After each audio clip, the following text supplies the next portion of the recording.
क्या एक बच्चे की गवाही को माना जा सकता है? क्या कोई छोटा सा बच्चा अगर कोर्ट में गवाही देता है और किसी के ऊपर आरोप लगाता है तो क्या उसको माना जा सकता है या उस पर यकीन किया जा सकता है? इस चीज़ को जानने के लिए हम छत्तीसगढ़ हाई कोर्ट के एक ऐसे जजमेंट के बारे में पढ़ेंगे और कुछ और ऐसे जजमेंट हैं जो आपके इस डाउट को, इस शंका को जो भी है उसका समाधान कर देंगे, डाउट्स को क्लियर कर दिया जाएगा। जी हाँ, मैं बात कर रहा हूँ छत्तीसगढ़ हाई कोर्ट का एक बहुत ही बड़ा जजमेंट है, एक केस है जिसके बारे में डिस्कस करूंगा। तो उससे पहले हम जान लेते हैं वो केस है क्या, एक्चुअली होता क्या है।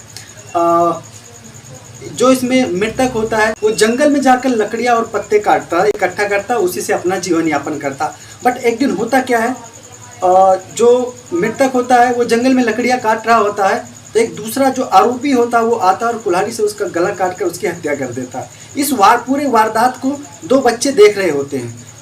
जब इन्वेस्टिगेशन होता है और बच्चों की गवाही ली जाती है और उसको दोषी पाया जाता है, जो कुल्हाड़ी मिलती है, जो सबूत मिलता है, सारी इन्वेस्टिगेशन होने के बाद में उस आरोपी को दोषी पाया जाता है।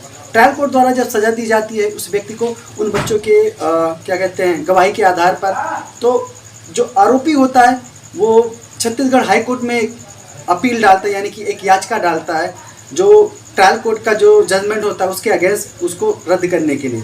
जब छत्तीसगढ़ हाई कोर्ट में मामला जाता है, छत्तीसगढ़ हाई कोर्ट के जो विद्वान जस्टिस होते हैं, जस्टिस गौतम बधूरी और जस्टिस संजय कुमार जायसवाल, सभी दलीलों को ध्यान से सुनने के बाद में यह फैसला लेते हैं और फैसला लेते हैं कि चाहे बच्चा ही क्यों ना हो, अगर वो तर्कसंगत उत्तर देता है और अपने सारे जो भी स्टेटमेंट देता है उस पर कई बार खड़ा उतरता है और अपना स्टेटमेंट नहीं बदलता है, तो उस बच्चे पर भरोसा किया जा सकता है किसी को दोषी सिद्ध करने के लिए। छत्तीसगढ़ हाई कोर्ट के जो विद्वान जस्टिस होते हैं वो साक्ष्य अधिनियम की धारा 118 का व्याख्या करते हुए कहते हैं कि कोई भी व्यक्ति या पागल या कैसे भी व्यक्ति हो, किसी भी कंडीशन में बीमार हो, लेकिन अगर वो तर्कसंगत जवाब देता है तो उसके गवाही पर भरोसा किया जा सकता है। और यही कहते हुए जो अपील छत्तीसगढ़ हाई कोर्ट में डाली जाती है उसको खारिज कर दिया जाता है। यही नहीं,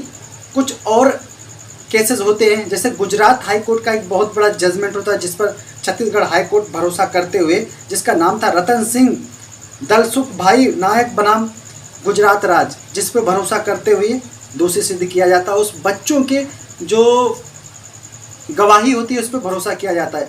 और एक संयुक्त राज्य अमेरिका का बहुत बड़ा जजमेंट है जिसको व्हीलर बनाम संयुक्त राज्य अमेरिका 1985 का जजमेंट है, जिसमें भी ये भी कहा है, संयुक्त राज्य अमेरिका के सुप्रीम कोर्ट में ये भी कहा गया था कि अगर कोई भी बच्चा अगर समझदारी से किसी भी सवाल का जवाब देता है तो उसकी गवाही पे भरोसा किया जा सकता है। और यही कहते हुए छत्तीसगढ़ हाई कोर्ट ने आरोपी के दोष सिद्धि को बरकरार रखा। तो वीडियो आपको कैसी लगी एक बार कमेंट करके बताना। कि आपको पहले पता था कि कोई भी बच्चा गवाही दे सकता है या उसकी गवाही मान्य होगी कि नहीं होगी, तो आप मुझे कमेंट करके बताइए।